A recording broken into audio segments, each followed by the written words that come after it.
भगवते वासुदेवाय।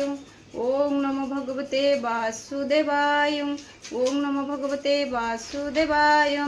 दशम स्कंद गोपलीला तृतीय अध्याय। तृतीय कंस नाश पाई कृष्णदेव की गर्भे जाई रहिले जानी सर्वदेव देवकी बोधि कले स्तव।